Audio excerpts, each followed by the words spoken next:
안녕하십니까, 아싸라비아입니다. 아싸라비아는 아웃사이더들이 모여서 인사이더들의 삶을 들여다보며 우리끼리 얘기를 나눠보는 그런 팟캐스트. 저는 진행을 맡은 MC 대석입니다. 패널 두 분 나오셨어요. 안녕하세요, 작은손입니다. 네, 안녕하십니까, 작두입니다. 나 이거 오프닝도 계속 하다 보니까 살짝 쪼가 생기네.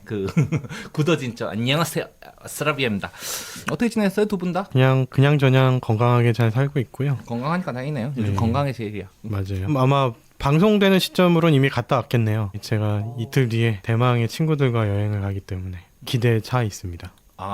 남자들끼리만? 네, 오, 남자 셋이서. 좀 의미가 그러면 좀 다르죠. 가가지고 그냥 막 술만 먹다 오는 거 아니에요? 그런 친구들은 아니고요. 저희는 이상하게 특이 독특해요. 저희끼리 술도 먹긴 한데 술은 잘 안 먹고 원래 매년 가기로 했던 여행인데 코로나 때문에 1년이 더 늦춰져가지고 19년에 가고 이번 21년에 가는 이제 여행인데요. 19년에는 이제 속초를 갔다 왔는데 가서 한 일이 이제 고성으로 올라가다 보면 송지호라고 되게 유명한 큰 석호가 있는데 송지효? 아니, 근데, 송지호. 근데 왜 어떤 분들이다라는 이야기를 하기 위해서 지금 엄청나게 그 전반부를 깔고 계세요.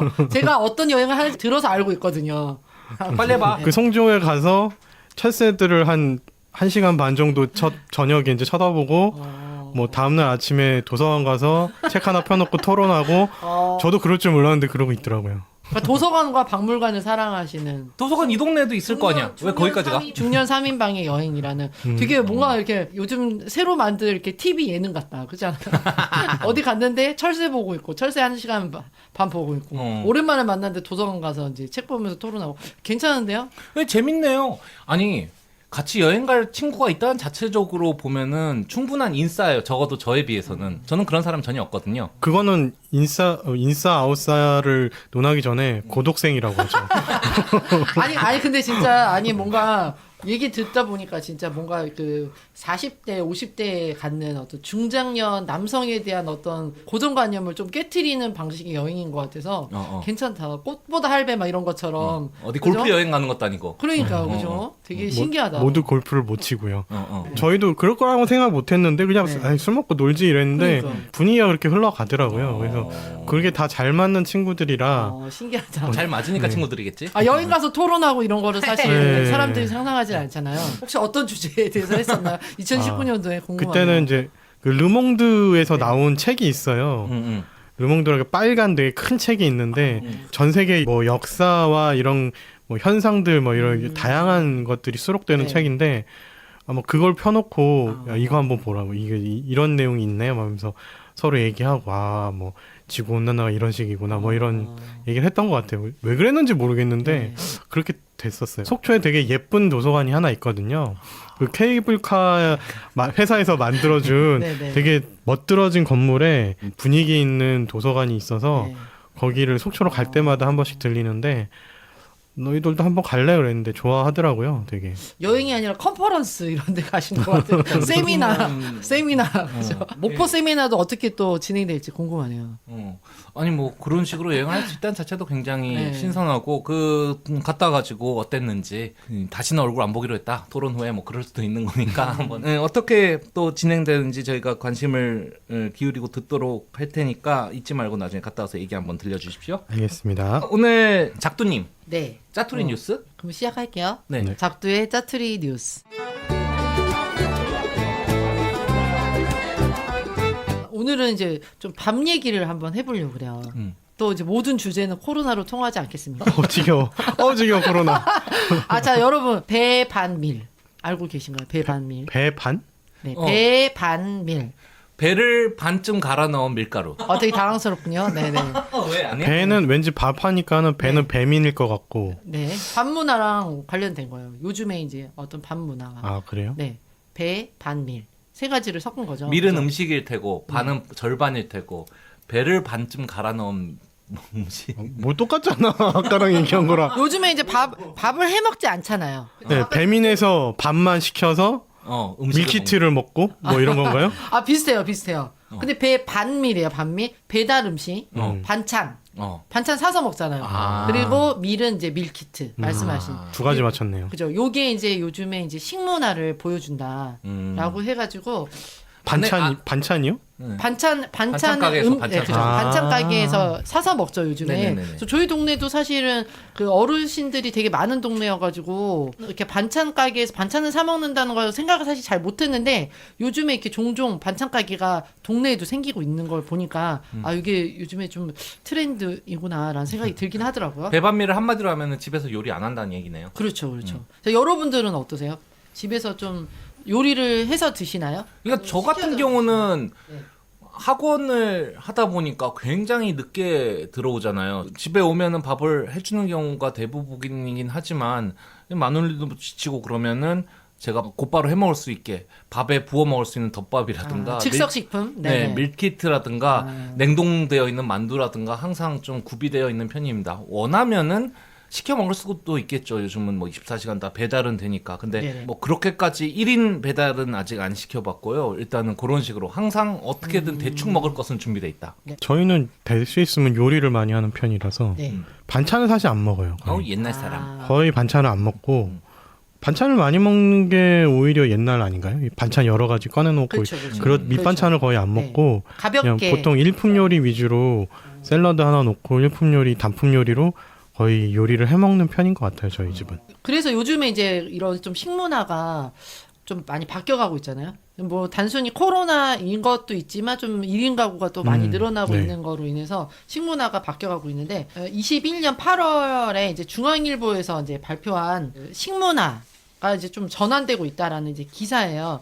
여기서 이제 인용했던 통계 자료를 잠깐 이제 소개를 해드리면은 20대에서 60대 2,535명을 대상으로 이제 조사를 했대요. 아, 그래서 올 들어 집에서 직접 요리를 해서 식사한 비중 35.8%가 꽤 되긴 하네요. 요리를 했다. 네네. 35.8. 꽤 된 게 아니라 굉장히 적은 거 아닌가요? 아, 그렇지. 반이 안 되니까. 뭐 네. 라면이라도 끓여 먹는 게 그쵸, 그런 그쵸. 거에 포함될 텐데. 그렇죠. 그래서 어쨌든 35.1%가 집밥을 주로 이제 차려 먹었다라는 이야기를 했고 끼니의 대부분을 배반밀 아까 말씀드렸던 배달 음식 뭐 반찬 가게에서 사는 거 밀키트로 해결한다는 응답이 16.1%에 이제 달했다라는 이야기를 하고 있습니다. 특히 이제 20, 30대로 갈수록 조금 더 집에서 식사를 하는 비중이 좀 더 줄어들고 있어요. 그래서 직접 이제 재료를 사서 요리를 한다라는 응답하신 분들이 45.8%고 아 이건 좀 복수 응답이긴 하네요. 네. 나머지는 이제 빵, 간편식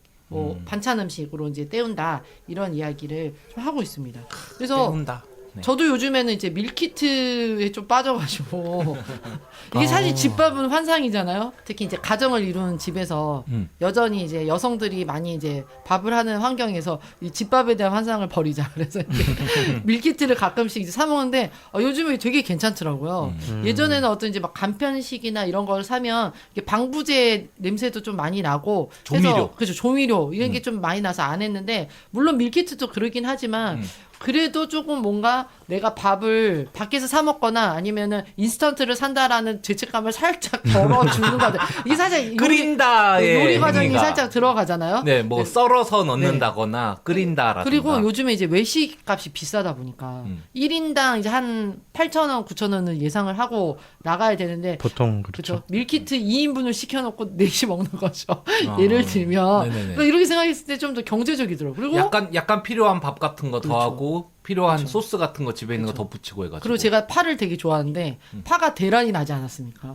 뭐 이런 이제 야채나 채소 값들이 엄청나게 비쌌을 때 생각을 해보면 이게 진짜 궁금해지더라고요. 이 밀키트를 해서 하는 게 싼가? 내가 직접 요리를 해가지고 뭐 재료를 사서 하는 게 싼가? 이런 궁금증이 생기더라고요. 재료를 다 소비하면은 역시 해서 하는 게 다 더 싸기는 하지 않겠어요. 그쵸. 근데 네, 재료가 그쵸. 남아서 썩어나는 뭐 그런 그쵸. 일이 있습니다. 거기도 있고 뭐 또 인건비들이 이제 노력과 이런 것들이 있으니까 안 그래도 밀키트 시장이 엄청나게 성장을 하고 있더라고요. 네, 맞습니다. 그래서 2019년도 코로나 발생 전이죠. 이때에 비해서 지금 이제 3배가 늘은 거예요. 예전에는 이제 1,000억 규모였어요. 2019년도에 2021년도에 3,000억 규모로 지금 3배 성장을 했고 2024년에는 7,000억 원의 시장으로까지 성장할 것이다 라는 이제 전망이 나오고 있다고 합니다. 밀키트가.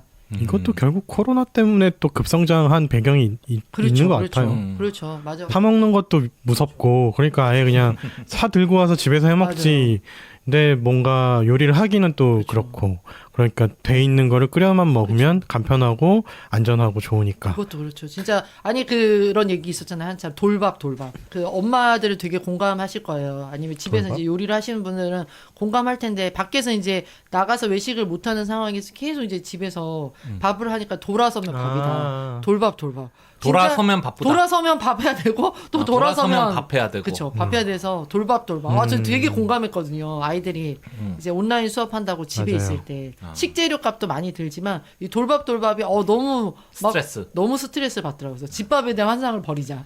그러면서 저도 이제 밀키트를 접하게 된 이제 계기가 됐던 것 같아요. 그렇군요. 밥하고 나서 설거지하고 나면 또 다음 밥 준비해야 되고 네네. 뭐 도중에 빨래 그쵸. 같은 거 하나 널고 막 그쵸. 그러면 근데 오늘은 이제 주제랑도 연결이 되겠지만 또 1인 가구가 많이 늘어나면서 혼자 있으면 사실 밥을 안 챙겨 먹게 되잖아요. 네네네. 뭐 꺼내서 요리를 한다는 것 자체가 너무 번거로우니까 그리고 또 배달을 시키기도 요즘에는 뭐 최소 주문 금액량이 있어서 뭐 할 수도 있겠지만 배달을 시키기도 1인분에 시키기도 뭐하고 하다 보니까 그나마 이제 중간에 어떤 찾은 해결책이 인스턴트는 싫고 밀키트가 아닌가라는 생각이 또 들긴 하더라고요. 근데 이제 이렇게 늘어나는 밀키트 가운데 이제 너무 이렇게 주제를 엮네요. 지난주 주제랑도 연관돼서 이게 굉장히 많은 쓰레기를 만들고 있죠. 그래서 저도 사실 이제 밀키트를 시키고 나면 죄책감? 쓰레기량이 장난이 아니거든요. 네. 이게 사실은 이제 이 밀키트를 만드는 과정이 아마 여러 업체에서 연관이 돼서 어디는 스프를 만들 테고 어디는 야채를 할 테고 할 테죠. 그러니까 요것들이 다 이제 개별 포장이 된 상태에서 또 큰 용기에 이제 담아서 오니까 플라스틱 용기에 맞아요. 넣으니까. 이게 좀 죄책감이 있더라고요. 그래서 그 뉴스 기사에서 어떤 특정한 밀키트에 20개의 플라스틱 용기가 들어있다라는 이제 이야기를 하면서 이제 쓰레기 대란에 대한 염려를 좀 하고 있는 중이긴 하죠. 그래서 저도 이제 그게 좀 공감이 돼서 이번 주제를 좀 가져와 봤어요. 딴 거 떠나서 1인 가구 혼자 살고 따로 나와서 살고 그런 거 많았잖아요. 혼자 있으면 정말 뭐 해먹기 싫어져요. 네. 뭐 쓰레기도 많이 남고 남는 음식 어떻게 처리해야 될지도 모르겠고 만들려는데 그 과정이 너무 귀찮고 힘들고 저도 뭐 그래서 뭐라도 좀 먹어라는 노래 만든 적도 있습니다만 자연스럽게 자기 홍보로 가는 건가요? 네, 그 자연스러 좀 안 어울렸어요. 자연스럽죠. 전혀 어울리지 않았어. 뭐라도 좀 먹어랑 이거랑은 안 맞아. 맞다니까 현관불이 켜지면서 너가 꺼지는데 조용하면 맞아, 커지면서 네가 퍼지는데 아, 굳이 가서 그만해. 어쨌든 집밥의 개념과 이게 밥 문화에 대한 거에서도 이제 어떻게 이제 현대 사회에서 바뀌고 있는가를 좀 잘 보여주는 지표가 아닌가라는 생각이 들었습니다. 근데 근처에 뭐 밀키트 집이 있나요? 저 회사 근처에 24시간으로 살 수 있는 곳이 아니 있어요. 근데 그건 알겠는데 그 맞아요. 작두님 근처에 저는 이제 또다시 코로나로 인해서 온라인으로 그 식재료를 온라인. 준비를 하면서 그때 이제 밀키트의 세계를 접하게 됐죠. 그러니까 요즘에 이제 보니까 제가 네. 그때 그 2차 접종 맞으러 갔을 때 네. 그 새로 생긴 아파트 단지 쪽에 갔거든요. 엄청 잘 해놨더라고요. 근데 되게 독특했던 게 그쪽 이제 상가를 쭉 네. 거닐면서 병원으로 가는데 제가 봤던 밀키트 집만 4군데인가 그랬어요. 그렇군요. 네. 아니, 근데 이건- 거의 다 네. 무인으로 운영을 하더라고요. 네네네. 무인 밀키트 집이 뭐 4군데? 뭐 이렇게 많아? 이런 생각 깜짝 놀랐었어요. 24시간 운영이에요. 뭐 아무 때나 들어가서 살 수 있어요. MC 대소님이 일하시는 곳 근처에 생긴 그 밀키트도 최근에 생겼다고 그러지 않나요? 네, 최근에 생겼어요. 무인으로? 예. 네. 이틀째인가 갔는데 안에서 실제로 음식을 좀 만들어서 포장하는 건지 양파 냄새가 진동을 하고 눈이 따가가지고 사람들이 그 자리에 있지 못하고 나갔고 초기에 열었을 때 그런 현상이었는데 굉장히 맛있게 먹었습니다 거기 있는데. 약간 반찬 가게 진화 같은 느낌이네요. 네네 그죠? 그런 소규모로 하는 집들은 이제 거기서 직접 해서 이제 하시고. 포장해서 파는 집들도 있고요. 아니면 이제 공장에서 그냥 받아다 그냥 냉장고만 갖다 놓고 하는 집들도 있고요. 그래서 요즘에 그 아주머니들께서 주부들께서 많이들 밀키트 시장에 도전을 하신다고 하더라고요. 부업으로. 부업으로요. 예. 그래서 제가 아는 분 부인도 아마 네. 거기에 이제 진출을 하겠다 뭐 그렇게 하셔가지고 잘 되는지는 모르겠는데 뭐 그런 소식을 들었던 것 같아요. 지금까지 작두의 짜투리 뉴스였습니다.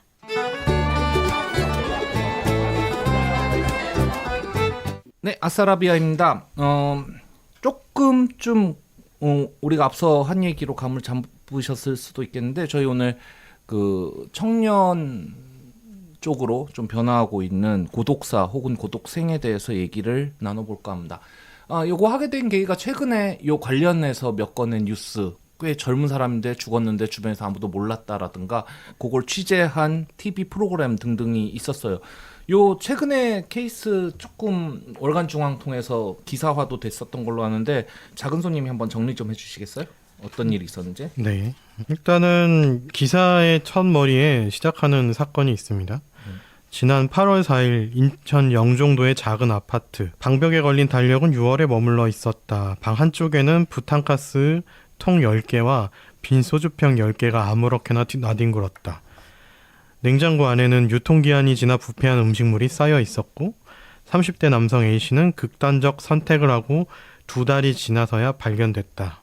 그가 남긴 물품 더미엔 30엔 행복해지기로 했다라는 책이 덩그러니 놓여 있었다.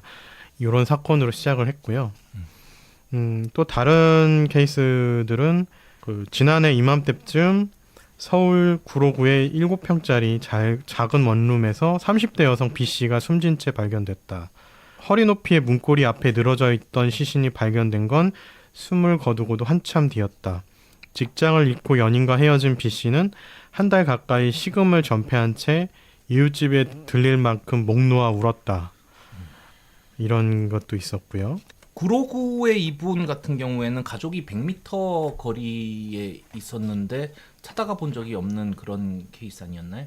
그 케이스는 딴 거구나. 예, 다른 케이스고요. 그거는 이제 지난해 4월 서울 구로구의 한 지하방에 30대 중반 남성이 숨진 채 발견됐는데 그 동생이 100m 근처에 살고 있었고 그러니까. 한 번도 찾아가 본 적은 없다는 그렇죠. 모양이죠. 가족이 100m 거리에 살고 있었는데 그러니까. 찾아가 본 적이 없다고. 주소는 아는데 오빠 집을 한 번도 찾아가 본 적이 없고. 그렇죠? 그게 좀 정말 그 가족의 해체를 맞아요. 보는 것 같아서 가슴이 좀 많이 아팠습니다. 실제로 이런 고독사로 죽은 경우에 이제 그 연락을 하게 되면은 가족들이 무덤덤하거나 그러니까요. 뭐 그런 경우들도 많다고. 맞아요. 가족의 해체가 있는 경우에 진짜 얘기 나눌 사람도 없고 뭐 그런 경우에 안타깝네 진짜. 죽음이 삶은 그렇다 할지라도 죽음조차도 이렇게 그 오랜 뒤에서야 발견이 된다는 그렇죠. 거.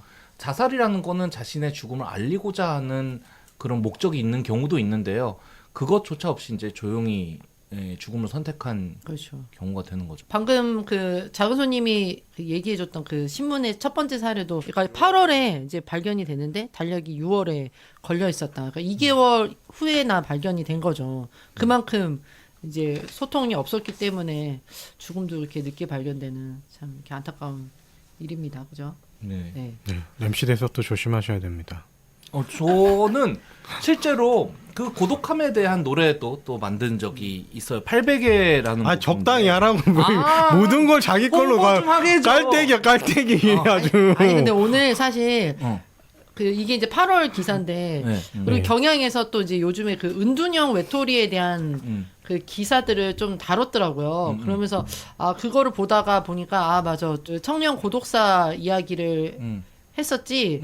그게 이제 기억에 남아가지고 주제를 제안을 하게 됐는데 사실 코로나 이전에도 2019년도에서 또 한겨레에서 다룬 적이 있었어요. 네. 그때 되게 인상 깊었던 게 그 특수 청소 업체에서 네. 이제 일하시는 분의 인터뷰가 실리면서 저는 특수 청소 업체가 있다는 것도 잘 모르긴 했는데 저도 이번에 처음 알았어요. 그 돌아가신 분들의 이제 유품을 정리하는 일도 하시는 이런 이제 업체에서 유품도 정리하고 이분들 같은 경우에는 네네. 사체가 굉장히 오래 후에 발견이 된 케이스이기 때문에 부패가 뭐 많이 돼 있긴 부패, 상황이니까. 혈흔, 냄새, 소독 이런 것까지 다 다 전문으로 하시는 분들거든요. 유품 정리는 물론이고.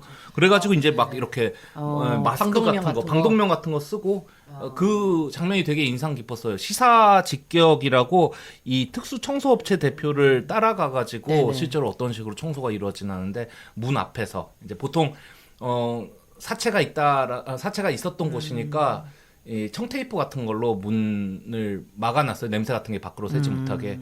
그럼 그 앞에서 이제 잠깐 묵념을 하고 그게 참 의식처럼 돼 있더라고요. 그걸 떼고 들어가가지고 이제 남겨진 혈흔 뭐 이런 것들 다 정리를 하는데 흔히들 보는 풍경이다. 이런 그 죽은 장면이 좀 비슷하다 이렇게 얘기를 하시더라고요. 네, 그분들 이제 얘기하면서 이제 예전에는 이제 5, 60대 이상의 고령자들이 많았는데 요즘에 이제 20, 30대 젊은 고독사들이 이제 늘어나고 있다라는 이야기가 사실 2019년도에 그 기사에서도 인터뷰로 나왔었는데 지금 어쨌든 현재 진행형이고 기사를 찾다 보니까 사실 너무 많은 기사들이 쏟아져서 참 이거 따라가기가 힘들다는 거 자체가 되게 암울함을 느꼈어요.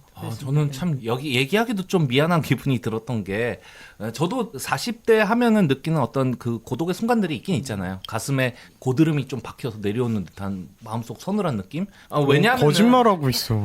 아니 가족들이 있고 사랑하는 공감 못 하잖아요. 아니, 좀 들어보고 얘기해. 사랑하는 가족들이 있지만 들어보면 뭐 다 자고 있다거나 뭐 해가지고 뭔가 좀 얼음벽을 보는 듯한 느낌? 저는 가사에 이렇게 썼잖아요. 막 상처를 까놓고 어떻게든 꿰매고 어떻게든 까먹고 이거 하고 그래야 싶어서 되는데 그런 거 아니야 지금. 언저리 가로등은 어느새 까맣고 옆자리 너의 등은 얼음벽 같았고 이 중년의 위기 이런 쪽하고도 좀 생각을 해가지고 고독에 대한 생각을 한 적은 있는데 이거 보니까 명함을 못 내밀겠더라고. 그러니까 아니 20대 30대 우리는 보통 그때 실패가 어딨냐 딛고 올라서면 되지 다 지나보면은 그때 그런 거 아무것도 아니더라 뭐 좀 꼰대스러운 이런 발언들을 많이 하는 부분들인데 이분들이 진짜 자신의 죽음조차 알지 못하고 찾는 사람도 몇 달간 없었다는 얘기 아니에요. 그렇죠. 몇 달간 이 월세가 밀렸는데 월세 낼 때가 됐는데 연락이 안 돼가지고 집주인이 와보니까 집안에 냄새가 나가지고 알게 되고 참혹하지 않습니까 진짜.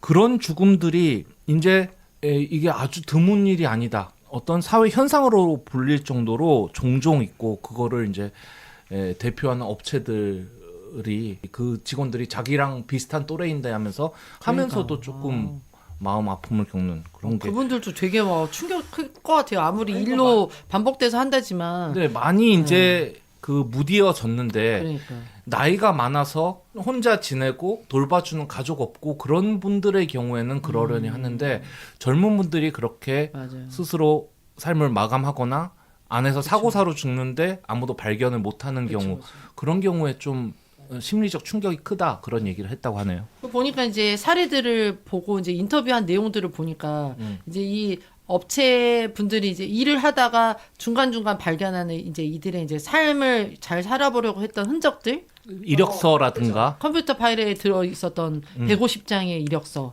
아니면 옷장을 열었는데 정장이 되게 고이 갖춰져 있는 거죠. 면접을 위해서. 그리고 책이 항상 이제 그런 거 좀 삶에 용기를 주는 책들이 아까 그 첫 사례처럼 이런 거 있었을 때 되게 어떤 삶을 잘 살아보려고 했던 흔적들이 있음에도 불구하고 극단적인 이 선택을 한 거에 대한 애잔함이라고 하기도 하고 그런 마음이 있는 것 같아요. 네. 참. 그래서 이게 수치로 어떻게 나오나 좀 살펴봤는데요. 사실 고독사라는 사인은 없잖아요. 그렇죠. 네, 그 고독사를 따로 구별을 해주지는 않는데 이게 전국 변사 사건의 경찰 기록에서 부패, 악취, 구더기처럼 고독사가 확실시되는 것들만 조금 모아 보니까 2019년에는 3,704건이고요, 2020년에는 4,196건 정도로 한 4,500건 정도가 증가를 한 걸로, 작년도에는 500건 정도가 더 증가를 했다고 합니다. 작년이요? 네네. 하루에 평균 11명이 고독사를 한다는 뜻이고요. 연령별로는 2020년도 서울시에서 발생했던 고독사 790건 중에 30대 이하가 73건으로 30대 이하 청년 고독사의 비율이 전체의 약 10% 정도, 상당한 비율을 차지하고 있다고 보입니다. 그래서 연령대별 고독사 중에 자살을 한 경우는 2019년에 30대가 34.1%, 그러니까 나이가 많은 경우는 자살을 해서 죽는 게 아니라 죽었는데 아무도 모르는 경우가 되는 거고요. 자살의 비율은 30대가 34.1%고 20대가 27.8%로 젊은 세대의 고독사적인 자살 다 막아놓고 그냥 조용히 죽음을 선택하는 그런 케이스가 굉장히 많아지고 있다. 20, 30대의 고독사 중에 이제 극단적인 그 선택을 한 퍼센테이지가 한 40% 정도로 이제 나오더라고요. 네. 그러니까 고독사의 사례가 중장년층보다는 청년 고독사들이 이제 전체 퍼센테이지는 작을 수 있지만 그 안에서 극단적인 선택을 하는 비율은 굉장히 높다는 거잖아요. 그렇죠? 네네네네. 다른 그 세대에 비해서. 아무래도 사망 원인 그쵸. 자체가 그쵸. 젊으면은 병사가 상대적으로 적을 그쵸. 수밖에 없기 그렇죠. 때문에 네네. 그래서 사실 이제 그렇죠. 고독사에는 병사도 있고 뭐 실족사도 있고 사고사, 뭐 자살, 뭐 여러 가지 홀로 있죠. 지내다 홀로 죽음을 맞이했는데 나중에 발견된 시간이 흘러서 지나간 이게 좀 약간 광범위한 이 개념으로 이제 고독사를 접근을 하고 있더라고요. 그래서 이제 뭐 요즘에는 이 고독사의 개념도 다시 좀 재정의를 해야 되지 않겠느냐. 특히 이제 청년들이 이 고독사하는 경우들이 발견되면서 이제 기존의 그 고령층에 맞춰졌던 이 고독사의 개념이 좀 안 맞는다 이런 이야기도 나온 것 같아요. 그러면서 이제 가장 핵심 되는 거는 말씀하신 대로 청년들이 뭐 아파서 죽는 경우라기보다 실업이 안 되거나 아니면 가족의 붕괴. 취업이 안 되는 거 아니야? 실업이 안 되면 좋은 거 죄송해요. 아닌가? 취업이 나 안 일 좀 되거나- 그만하고 싶은데 실업이 알았어. 되질 않아. 중요하지 않잖아. 취업이 안 되거나 가족의 이제 붕괴라는 어떤 사회적인 요인이 더 크다는 거죠. 청년 고독사에는 사실. 네. 기본적으로는 1인 가구가 좀 늘었다는 점이 그쵸, 관점인 그쵸. 것 같아요. 네네. 룸메이트만 하나 있어도 고독사는 안 되잖아요. 죽으면은 발견이 돼가지고 바로 보고가 되니까. 그렇죠. 네. 고독사는 아니겠죠. 네. 그래서 1인 가구가 늘고 있다는 거. 우리나라 1인 가구 수는 2019년에 614만으로 10가구 중에 3가구 정도가 1인 가구라고 합니다. 그러니까 꽤 높은 거죠. 근데 그 중에서 연령대별로 20대가 18.2%로 가장 많네요. 네. 네, 그 다음에 이제 30대 16.8%. 뭐 네. 직장을 잡아보든 그쵸. 아니면 아무래도 가족들하고 싸워가지고 나왔든 아니 뭐 자취를 하거나 뭐 그죠. 1인 가구가 많은 시점이기도 하긴 하고 그죠. 그 1인 가구로 나와 있어가지고 이분들이 그냥 혼자서 잠만 자는 게 문제가 아니라 사회적으로 좀 고립이 되어 있다는 느낌을 좀 받았어요. 그렇기 네. 때문에 이게 뭐 친구 연락도 안 받는다 하면 어떻게든 발견이 되잖아요. 그렇죠. 연락이 취해지게 되는데 맞아요. 고립화된 것들 그런 것들이 좀 많이 작용을 하고 있지 않을까. 그리고 저는 그런 원인도 있는 것 같아요. 그러니까 20대, 30대의 1인 가구들의 네. 생활 환경, 그러니까 주거 환경. 네, 네. 그렇죠. 이제 많은 부분들이 굉장히 작은 고시원이라든지 원룸, 쪽방 같은 그런 쪽방까지는 안 떨어지겠지만 어쨌든 원룸 고시원 굉장히 그런 협소하고 열악한 맞아요. 열악한 주거 환경에 처하다 보니까 그러니까요. 더 사람이 우울해지고 더 의욕이 떨어지고 이런 부분들이 확실히 있는 것 같아요. 저도 한 20대 때 한번 학교 근처 고시원에서 살아볼까? 값도 싸고 하다니까 그래서 한번 이제 들린 적이 있어요. 한번 알아보려고 방문을 여는 순간에 다시 닫고 바로 닫았잖아. 죽을 것 같더라고요. 사람 누울 공간. 사람이 누울 공간. 근데 그 옆에 이제 고시원집 사장님이 그래도 이 방은 창문이 조금 있대. 그래서 창문이 있는 방이 더 비싸요. 그렇잖아요. 창문이 화장실 그 작은 창문인데 그게 온전하게 있는 게 아니라 그게 반만 있는 거예요. 그러니까 그래도 이 방은 창문이 있는 거래. 하는 걸 보고서 나 다시 문 닫고 그냥 멀리서 통학하겠다 이렇게 됐죠. 근데 그때 그 기억이 아직도 되게 남았어요. 문을 딱 열자마자 그 숨막힘. 와 진짜 없던 병도 생기겠다라는 생각이 들더라고요. 주거 환경이 되게 큰 영향을 또 진짜 끼치는 것 같아요. 그런 면에서 꼭 고시원뿐만이 아니더라도 네. 자취를 한다고 하더라도 또 경제적인 능력이 없다라고 하면 그죠? 우리가 생각할 수 있는 반지하방이라든지 생각할 수 있는 주거 환경이 네. 뻔하잖아요. 그죠? 네. 뭐 실제로 보면 청년 고독사 현장에서 나오는 유포물들 대다수가 취업 준비 서적, 토익 교재, 마음 다잡기용 문구, 아까 말했듯이 30이 되면 행복해지자 그런 책자 같은 것들 사실 그런 것이 많고 청년 취업의 문제가 또 이러한 고독사로도 연결이 되는 것 같습니다. 맞아요. 어떻게 네. 하든 어쨌건 취업이 되지 못하면 그 느끼는 심리적 압박감, 부담감이라든지 거기서 어떤 끝이 보이지 않는 절망의 느낌들 그런 것들 좀 볼 수 있는 게 아닌가. 그리고 요거는 결국 사회가 해결을 해줘야 되는 부분일 수도 있는 것 같고요.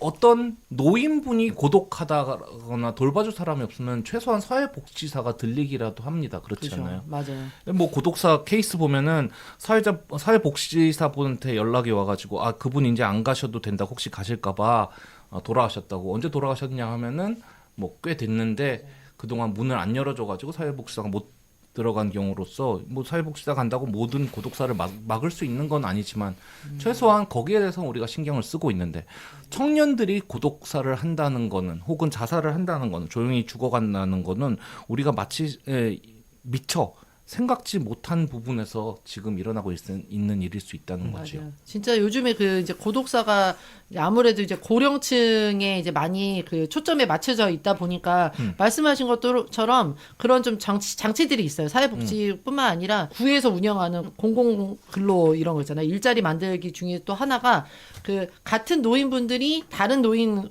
특히 혼자 사시는 분하고 계속 연락하는 연락하고 방문하고 하면서 이제 그런 이제 그 지역 사회 안에서의 연대를 만들어가는 이런 것들이 있어요. 그리고 또 예를 들어 이제 지역지 뭐 이런 것들을 통해서 고독사 하셨는지 안 하셨는지, 그러니까 아니면은 뭐 혹시라도 뭐 건강에 문제가 있는지 없는지 이런 걸 좀 확인할 수 있는 절차들이 있는데 참 청년들은 그런 절차들이 없긴 하죠. 그래서 요즘에 나오는 이야기는 뭐 그런 것도 있더라고요.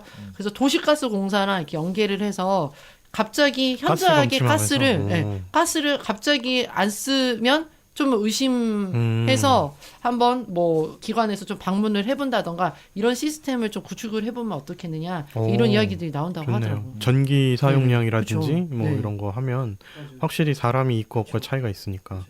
근데 또 젊은 분들은 또 유동성이 또 있다 보니까 또 그럼에도 불구하고 뭐 그렇죠. 아니 뭐 할 수 있는 죽은 뒤에 빨리 발견한다고 해서 그것이 꼭 맞아요. 사실 우리는 고독사를 다룰 게 아니라 그렇죠. 고독생을 다뤄야 한다는 얘기가 사실은 그거죠. 그것도 맞는 얘기네요. 가스가 끊겨가지고 아 죽었는데 빨리 발견했다 뭐 그게 관건이 아니라 그러니까 슬프네. 조금 더 이 사람들이 겪고 있는 문제가 뭔지 왜 이 사회는 단절되어 있고 왜 들어줄 사람이 없는지 그런 점에 조금 더 집중을 해봐야 되지 않을까. 뭐 우리 그렇다고 해서 제가 해답을 가진 건 아닙니다만. 아니 그래서 뭐 요즘에는 고독사라고 하지 말고 뭐 고립사다 사실은. 그 저희가 방송하기 전에도 뭐 작은 손님도 이제 그런 비슷한 이야기를 했던 것 같은데 이게 혼자 있어서 혼자 주는 게 아니라 어쩐 좀 전반적으로 그런 사회적인 시스템들 진짜 뭐 실업이 안 되는 거 아니면 가족이 붕괴된 것도 결국에는 그 가족 하나의 문제가 아니잖아요. 이런 것들이 다 이제 복합적으로 작용해서 청년이 혼자 죽음을 맞이하는 이 상황까지 이르게 됐기 때문에 이거를 고독사 아니라 고립사로 해야 된다라는 이야기도 있긴 하더라고요. 뭐 우리 그 수능 시험 끝난 날에는 장난 반으로 한강물 온도 체크 앱 이런 것들이 많이 늘긴 하지만 또 보면은 시험에 실패했다고 수능을 망쳤다고 뭐가 안 된다고 해서 아파트에서 뛰어내리는 청소년들이 뭐 어제 오늘 얘기는 아니듯이 사회가 이 길로 안 되는 순간 나는 끝장이다라는 어떤 그러한 생각을 계속 우리의 젊은이들한테 심어주고 있고 그게 또 어느 정도는 맞는 얘기인 것처럼 사회가 흘러가는 게 아닌가. 그래서 이분들이 결국 취업이 안 되거나 뭔가에서 실패를 하거나 어떤 그런 것이 한번 틀어주고 나면 그리고 그 틀어진 상태에서 들어줄 친구라든가 고통을 나눌 가족과의 연계가 끊어져 있는 상태라면은 진짜 극단적인 상황으로 갈 수 있는 것이 아닌가 좀 그런 생각이 들더라고요. 이게 결국 약간 그런 거 이게 고독사의 젊은 층의 고독사의 원인 중에 가장 큰 부분은 결국은 우울해서가 아닐까. 이게 뭐가 안 풀려서 우울해지고 집구성은 정말 쓰레기 같아서 우울해지고 그러니까 집안 식구들하고 연락도 안 하고 그죠. 그 우울감을 호소할 때도 없고 내가 우울증인 것도 모르고 계속 우울해 있는데도 난 우울증이라는 생각은 또 잘 안 하잖아요. 사람들이 약간 정신병이라는 생각을 하고 있기 때문에 자기가 그걸 부정하면서 막 책을 이거 어떻게든 극복해 볼 거야. 이 약간 그 이런 유품들을 보면서 스스로 극복해 보려다가 혼자서 안 돼서 결국 그 우울증으로 자살하는 것이 아닌가 이런 생각들이 좀 많이 들었습니다. 그래서 이게 뭐 고독사 대책을 따로 마련하는 것도 좋지만 일단은 그 이 사회에 만연한 우울감을 걷어내고 그런 우울증에 대한 극복과 치료를 좀 사회적으로 지원하는 방안도 필요할 것 같아요. 적극적으로. 그러면 아무래도 고독사, 고독생 뭐 좀 많이 좀 나아지지 않을까요? 뭐 기본적으로 우리는 이제까지 청년들은 건강하다. 아이고 너희가 족저근막염을 알아? 막 너희가 이 일자목돼서 지금 아빠 허리 아픈 거 알아? 뭐 그런 얘기를 저도 학생들한테 가끔씩 해요 진짜로? 아니 그러니까 일자목이라서 선생님 허리 어깨 아작났다 그 얘기는 하죠. 아니, 그런 거보다는 뭐 어디가 몸이 아프다기보다는 그런 식으로 얘기를 많이 하잖아요. 젊었으니까는 열심히 해. 젊은일 때 열심히 하고 젊어 고생은 사서도 하는 거야. 뭔가 젊었을 때 막 이렇게 안 하면 죄악인 것처럼 계속 얘기하고 그리고 뭐 젊었을 때 실패할 수도 있는 거지 젊었을 때 실패해 보는 거야 뭐 이런 식이잖아요. 당연히 극복하고 일어나야 된다. 하지만 그런 상황이 이제 뭐 과거에는 그랬을 수 있었다고 치더라도 현대에서는 그런 기회들이 이제 실패는 거의 나락으로 떨어지는 상황이 많기 때문에 그렇게 가볍게 던지는 말들이 더 그들의 우울함을 증폭시키고 우울증으로 빠지게 만드는 그냥 가벼운 말들이 아닐까. 아니 그러니까 원래 이 기성세대가 하는 말이 도움이 안 되는 이유가 그분들이 살아왔던 청년 시대랑 지금의 청년 시대는 다르거든요. 맞아요. 그분들이 썼던 이력서와 그분들이 갖추면은 됐었던 튕겨나갈 수 있었던 그 탄성력이라는 거는 지금하고는 많이 또 차이가 나니까요. 스프링 땡기면은 다시 원 상태로 돌아오지 못하는 상태까지 가잖아요. 근데 그 지점까지가 지금은 엄청 짧다. 좀 그렇게 보여지는 거죠. 그리고 청년들은 그거를 좀 잘 알고 있고 뭔가 그래도 잘 이렇게 흘러가면 좋은데 자기가 어떤 정도에서 벗어나 있다거나 안 된다거나 뭐 비교해가지고 안 된다는 생각을 가졌을 때 이게 좀 위험한 쪽으로 흐를 수 있지 않나라는 것이 좀 현실로 보이는 그런 느낌이에요. 맞아.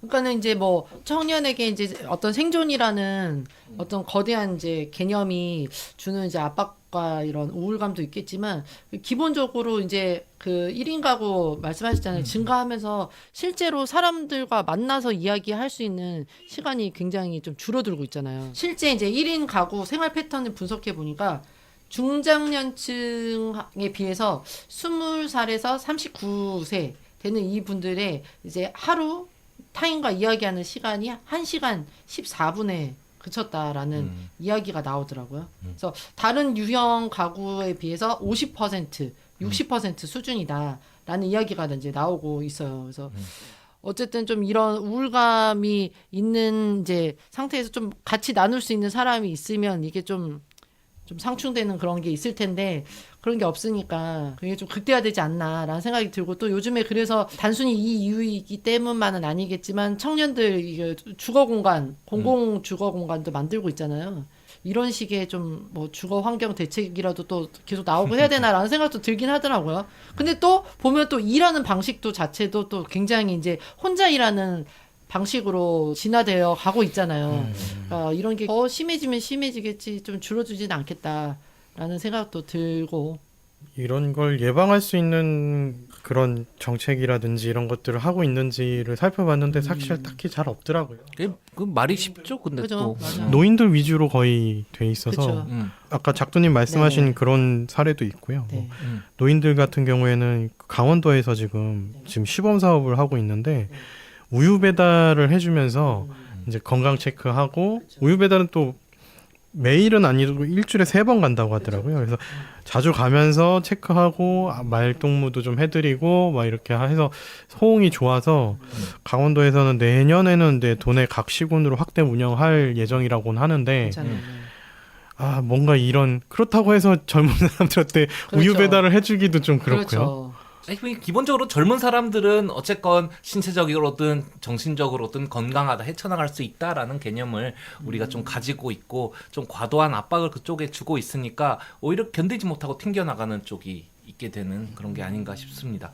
아까 말씀하신 것처럼 진짜 뭐 장기적인 이 해결책은 결국에는 이 사회가 바뀌어야 되는 거잖아요, 사실. 그죠? 교육부터 해가지고 그렇죠. 모든 네. 것들이 다 연관돼 있기 때문에 장기적인 뭐 해결책을 마련할 수는 힘들 수는 있겠지만 말씀하신 것처럼 그래도 그러니까 참 씁쓸하다 그지? 그죠? 죽었을 때 최소한 2개월 방치되는 이런 사회는 만들지 말아야 된다는 거잖아요. 지금의 이제 우리의 정책이라는 게. 뭐 사흘이 방치되건 뭐 일주일이 방치되건 사실 그건 안 될 일이죠. 인간의 존엄성이란 게 있는데. 그러니까 지금의 이제 고독사에 대한 어떤 이제 정책들이 이제 그런 이제 사후 대책이 네. 있다는 게 좀 안 죽게 만드는 그렇죠. 게 더 중요한 것 씁쓸한 같아요. 거네요. 시체 빨리 치우는 게 중요한 그렇죠, 게 아니라. 맞아요. 네. 요즘에 이제 코로나로 은둔형 외톨이 이제 문제가 이슈화되면서 네. 일본 사례랑 보니까 영국 사례가 이제 좀 나오긴 하더라고요. 그래서 일본은 워낙 이제 은둔형 외톨이가 히키코모리라는 그쵸. 얘기까지 오랫동안 사회적인 이슈가 되어 있으니까 이제 일본에서는 뭐 고독 담당 시를 추진하고 영국에서는 외로움 장관을 뭐 두기도 했다.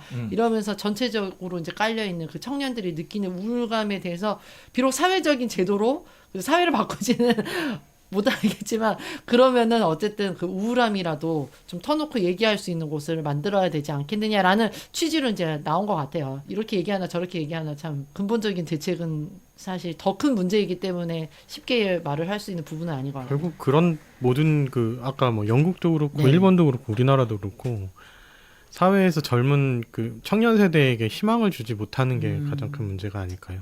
열심히 일하면 나도 저들처럼 가질 수 있어, 성공할 수 있어라는 희망을 모두에게 주지 못하고 자꾸 절망만 주고 저들은 다 가졌는데 나는 아무리 노력을 해도 못 가지는 이 상대적 박탈감을 느낄 수 있는 사회일수록 더 그런 그런 것 것들이 같아요. 맞아요. 많아지는 것 같아요. 맞는 것 같습니다. 네.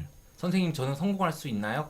열심히 하면 그러면 잠깐 그 질문에 대답하기 전에 네가 물고 태어난 수저의 색깔부터 확인해 볼게. 뭐 이렇게 되는 거니까요. 그런 면에서 청년들의 입을 통해서 처음에 뭐 헬조선이라는 말이 처음 본격화되기 시작했지만 그러한 넘어갈 수 없는 벽이 있다거나 내 힘으로는 안 된다라거나 빠져나갈 길이 없다거나 이런 생각을 주는 사회가 돼서는 안 되니까요. 그런 점에 대해서 그러니까요. 조금 전 세계 좀 개발이 된 그러니까 선진국 수준의 경제력을 가진 모든 나라에서 지금 겪고 있는 문제인 것 좀 같아요. 그렇긴 하죠. 네. 다 맞아요. 공통적. 이거는 정말 어느 나라 한 나라 빠짐없이 거의 비슷한 느낌 갖고 있는 것 같아요. 굉장히 복지가 잘 된 북유럽에서도 청년들 자살이 굉장히 많아서 또 문제가 되는데 그거는 저희랑은 조금은 다른 계겠지만 네. 그래도 이제 그 외에 뭐 그냥 일반적인 복지 수준의 뭐 영국이라든지 일본, 한국 정도 되는 나라들이면 거의 예외 없이 겪고 있는 문제가 아닐까.